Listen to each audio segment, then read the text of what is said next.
Good morning, Misty. Hello, Ike. How's it going, Mikey's? I hope that they're all doing fantastic. I think that they are. They're probably all sitting around eating caviar. I hope so. It's fancy. Caviar wishes and Hollywood dreams. Wait, how's it go? The lifestyles of the rich and famous? Lifestyles of the rich and the famous. Ew. Always complaining. It says Always caviar complaining. wishes and Happywood dream with something dreams. Just look it up. Okay, fine. Robin Leach. Robin Lifestyles Leach. of the rich and the famous. I, however, was singing the Good Charlotte version of Lifestyles of the rich and the famous. You were indeed. Yep. It's Food Fridays, and you know what that means. We're going to talk about caviar. We are going to talk about caviar, and I'll have that Robin Leach quote for you right after this. Are we ready to begin? Good morning! My name is Misty. Come on, Ike, it's time. We would be honored if you would join us. The greatest adventure of all time. We just become best friends. Yep. Come on, let's get in character. What are you waiting for, huh? Oh, come on!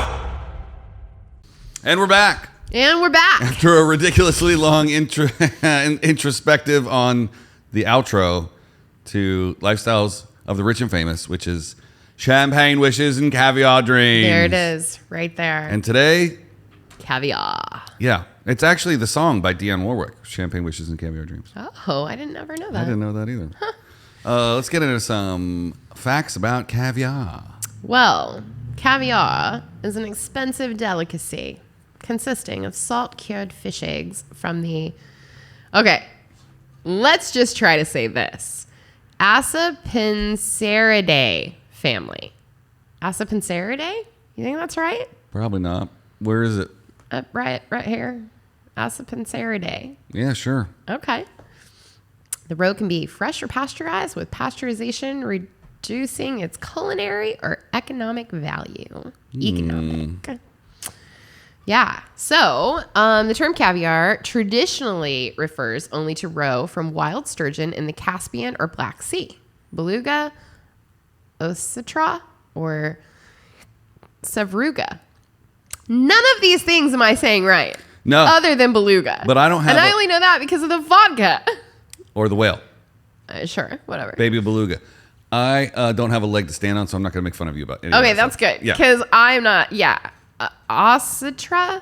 I'm going to save you by just Oscitra? interrupting you real quick. Sure. Please do. The dictionary definition of caviar doesn't do it any justice. Describes simply as the pickled roe of sturgeon or other large fish.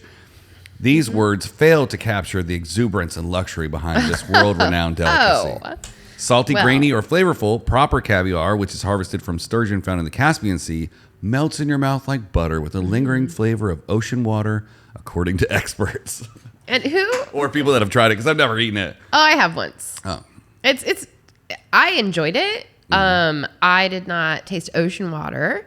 I also don't know if the caviar I had was of any decent variety. I get notes of... I knew very little about it. I get notes of ocean water when I have oysters.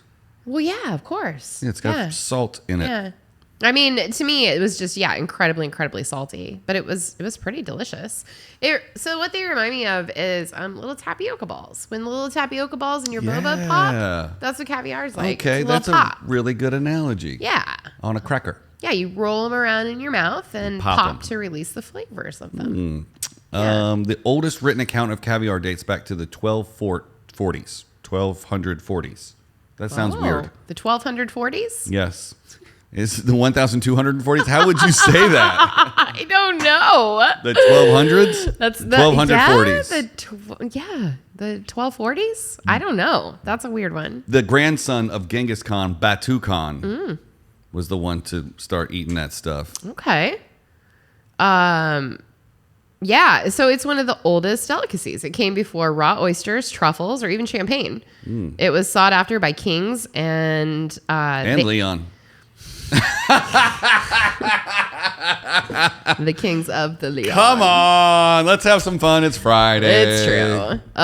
So the ancient Greeks, the Romans, and the Russian czars were all known to splurge on caviar. You know all those cities that we talked about that were like always on fire last week? Yeah. That's basically where caviar is produced. Oh, okay. In the Caspian Sea, which is bordered by Russia, Kazakhstan, Turkmenistan, Azerbaijan, and Iran. All right, all the stands making up all the caviars. Stands and var. Do you know that you can hear it? What? So you can hear caviar. The friction can be heard when you rub fish eggs together. So good caviar sound is very distinguishable and sounds like a cat's purr. So when you rub two eggs together, it makes a noise. So you have to take two little balls. I guess. And I don't know. I don't know what that means. I don't feel good about that. I though. got a couple of bad jokes, and I'm going to leave them all on the No, table. do it. I like your bad jokes. Oh, this one's just in poor taste. Okay, I like in poor taste. If I'm buying caviar, you're rubbing my balls together. It's so dumb. It's actually pretty good. It's so dumb. It's pretty good. And I purr like a cat too. Ah! Okay, no. I told you. Okay, I could keep going, but they're just bad. I think they're pretty funny. Oh, I mean, man. Yeah.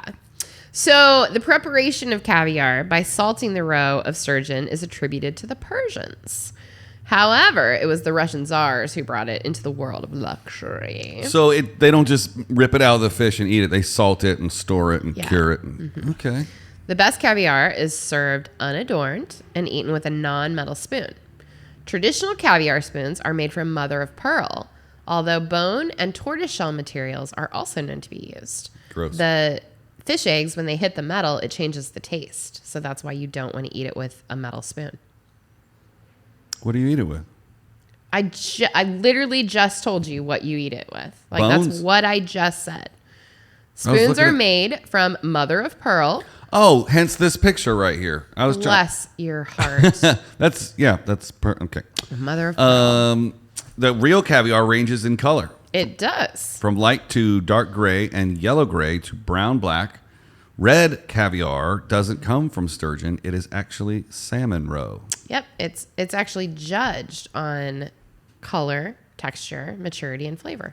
That's how you judge good caviar. So color is a factor in that. There's something called the golden sterlette caviar. It's the rarest of caviars, and it's a favorite of czars, shahs, and emperors. The highest quality of beluga caviar is called almas, which means diamond in Russian. It's beautiful. I have a picture of it up. Oh, okay. Look at that. almas. It's pretty. That is very pretty. Yeah.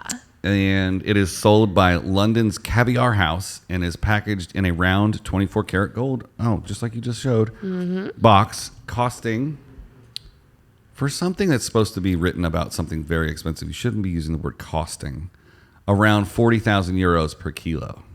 Yeah, so what I have here is that it is regularly sold for 20,000 pounds. So at the time of the writing of this article, $34,000. How much Almas is a is euro? produced from the eggs of a rare albino sturgeon between 60 and 100 years old, which swims in the southern Caspian Sea where there's less pollution. And that's from 2015. So that amount is different now. It's from an Iranian beluga fish. 1 kilogram of it. Beluga. Although it is high in sodium and cholesterol, caviar is rich in calcium and phosphorus, Yep. as well as protein, selenium, iron, magnesium, and vitamins B12 and B6. And B2 and C and A and D. And R and H and B and It also contains amino acids as well as the essential amino acids lysine and methionine. 1 teaspoon of caviar contains a gram of omega-3 fatty acids that help prevent heart disease. Well, you talked about the spoons earlier, but caviar should never be frozen. No, It will why end would up you do mushy. that? It is best served in a crystal or glass bowl over ice. Yeah. I've seen people just put the tin in ice in a bowl. Yeah. This makes me laugh, this little fact that they decided to include in this article. Historically, caviar was prescribed to alleviate depression. Yes, I believe that because I believe that if you can afford caviar as a prescription, you ain't got a lot to worry about. Nope, that's first world problems. For you. Right? Yeah. Beluga sturgeon are currently considered to be critically endangered, causing the United States Fish and Wildlife Service to ban in 2005 the importation of beluga caviar that originated in the Caspian Sea or the Black Sea Basin. Yeah. Do you know what a blini is? So what they are is they're little tiny pancakes, but they're not sweet. They're made with buckwheat flour, and you serve caviar on top of them. It's delicious. If you're planning a caviar party, you can get between 8 to 10 half teaspoon servings per ounce of caviar. Oh, it's good to know the serving sizes. You can get about 20 quarter teaspoon servings per ounce of caviar. For eating caviar straight out of the jar or tin, or real caviar enthusiasts are your guests, figure at least half to 1 ounce of caviar per person. Oh, okay. And, this is saying down here, caviar is a rich person's food these days. In fact, just an ounce of the most expensive kind of caviar runs upwards of $400, depending on where you buy it. Dollar bills, y'all. $400 per guest if you're having a caviar party. I think that this is a super cool fact because I like dinosaurs. Sturgeon have survived since the days the dinosaurs roamed the earth. Commercial fishermen have hunted sturgeon for their roe and meat since at least 1100 BC. Ancient Greek and Roman literature refers to caviar, and the Chinese were trading it as early as the 10th century AD. And a single sturgeon can produce hundreds of pounds of roe, though the very largest fish are extremely rare today, following decades, of course, of overfishing, poaching, pollution, and habitat loss, because we ruin everything. I mean, this is why we can't have nice things. I got an article here from the Washington Post that says after China turned it into a cheap snack, caviar is at risk of losing its status as a luxury good.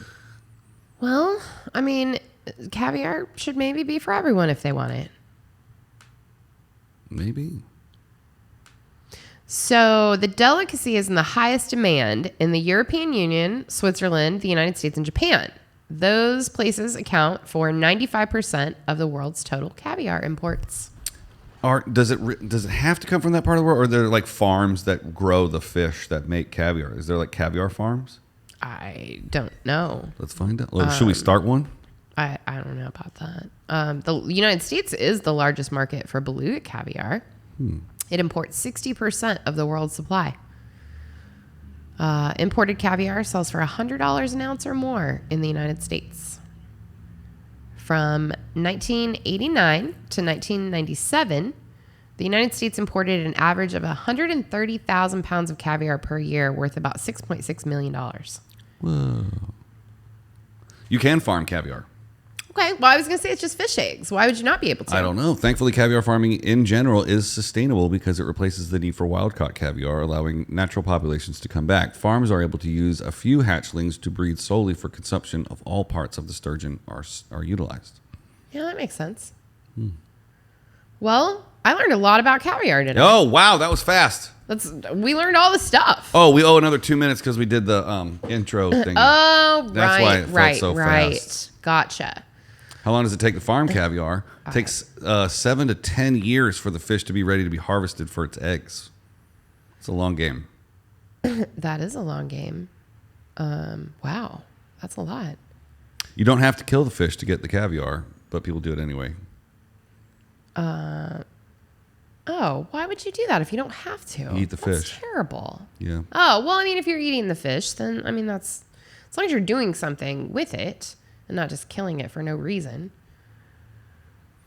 Decimating by fishing, depleting sturgeon populations in the Baltic and Caspian Seas, the native waters of these sensitive, intelligent fish have prompted caviar producers around the world to switch to industrialized aquaculture farms. That's water farms. I think water farms are very interesting and strange. They are. Aqua farms. Aqua farms. I think this episode aquatic is farms? Aqua? Agua farms. Aqua?